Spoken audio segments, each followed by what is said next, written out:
ஓம் சக்தி பராசக்தி. ஆடி மாதம் வந்துவிட்டாலே அம்மன் கோவில்களில் திருவிழாக்கள் களைகட்டிவிடும்.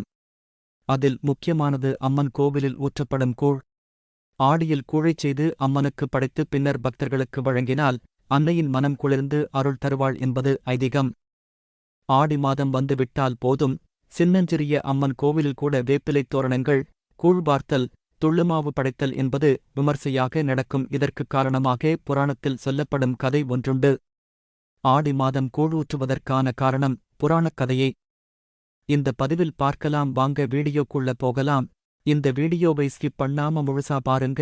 இதுவரைக்கும் நீங்க நம்ம சேனலை சப்ஸ்கிரைப் பண்ணலனா மறக்காம சப்ஸ்கிரைப் பண்ணிருங்க. வாங்க வீடியோக்குள்ள போகலாம். ஆடி மாதம் வெப்பமும் காற்றும் இணைந்திருக்கும். வெப்பம் குறைந்து காற்றில் கொஞ்சம் குளுமை பரவியிருக்கும் மாதம் இது.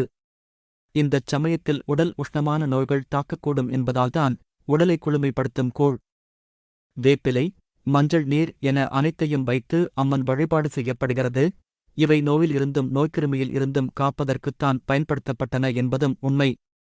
அதுபோலவே ஆடி மாத அம்மன் பிரசாதங்களில் மிக முக்கியமானது கூழ்.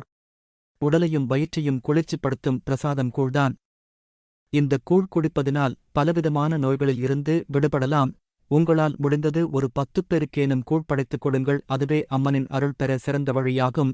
ஜமதனி என்ற முனிவரும் அவர் மனைவியான ரேணுகாதேவியும் இல்லறத்தை நல்லறமாக நடத்தி வந்தனர்.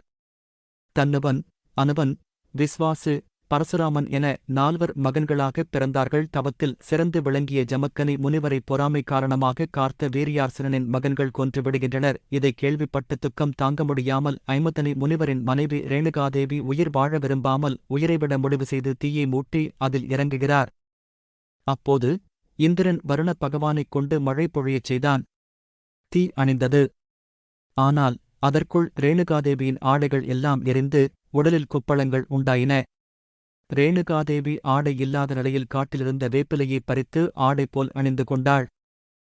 இதுவே அம்மனுக்கு வேப்பிலை ஆடை அணியும் வழக்கம் உருவான வரலாறு. வேப்பிலை ஆடையில் புறப்பட்ட ரேணுகாதேவி காட்டில் வாழ்ந்தவர்களிடம் பசிக்கிறது என உணவு கேட்டாள். அங்கிருந்தவர்கள் சற்று விலகி நின்று, அம்மா, எங்களிடம் இருக்கும் பச்சரிசி மாவு, வெல்லம், பானகம், இளநீர் இவற்றைப் பெற்றுக்கொள் என்று அளித்தனர். அரிசிமாவு கொண்டு ரேணுகாதேவி கூழ் காய்ச்சிக் குடித்து பசியாறினாள். அதன்பின் சலவைத் தொழிலாளர்கள் வாழும் பகுதிக்கு வந்து அவர்கள் அளித்த ஆடைகளை அணிந்து கொண்டாள். அப்போது ரேணுகாதேவியின் மனதில் மீண்டும் துயரம் எழுந்தது. கணவரை எண்ணிக் கண்ணீர் சிந்தினாள். அப்பொழுது சிவபெருமான் ரேணுகாதேவி அம்மனுக்கு காட்சியளித்து, சக்தியின் அம்சம் நீ. மனித குலத்தைத் தீமையில் இருந்து காப்பாற்றும் சக்தியை உனக்கு அளிக்கிறேன். நீ கொண்ட குப்பளங்கள் மக்களுக்கு அம்மை குப்பளங்களாக ஆகும். நீ அணிந்த வேப்பிலை ஆடையே அந்தத் துன்பத்தை நீக்கும் மருந்தாக அமையும். நீ உணவாகக் கொண்ட பானகம், கூழ், இளநீர், பச்சரிசி மாவு, வெல்லம் ஆகியவற்றை பக்தர்கள் நைவேத்தியமாகப் படைப்பார்கள். உன்னை நாடி வழிபடுவோரின் துயரத்தை நீக்குவாயாக என்று வரம் அளித்து மறைந்தார். அதன்பின் ரேணுகா தேவி முத்துமாரி எனப் பெயர் பெற்றாள். இந்த நிகழ்ச்சி ஒரு ஆடி மாதத்தில் நடந்தது. அதன் காரணமாகவே மாரியம்மன் கோவில்களில் ஆடி மாதத்தில் கூழ் வார்த்தலும், பெண்கள் வேப்பிலை ஆடை கட்டி வலம் வரும் வேண்டுதலும் நடக்கின்றன. ஆகாய மழையும் அருள் மழையும் பொழியுமாறு அன்னை மாரியே புனிதமான ஆடி மாதத்தில் பக்தர்கள் வேண்டி வழிபடுகிறார்கள். ஓம் சக்தி பராசக்தி. நன்றி. அடுத்த ஒரு ஆன்மீக தகவலுடன் மீண்டும் சந்திப்போம்.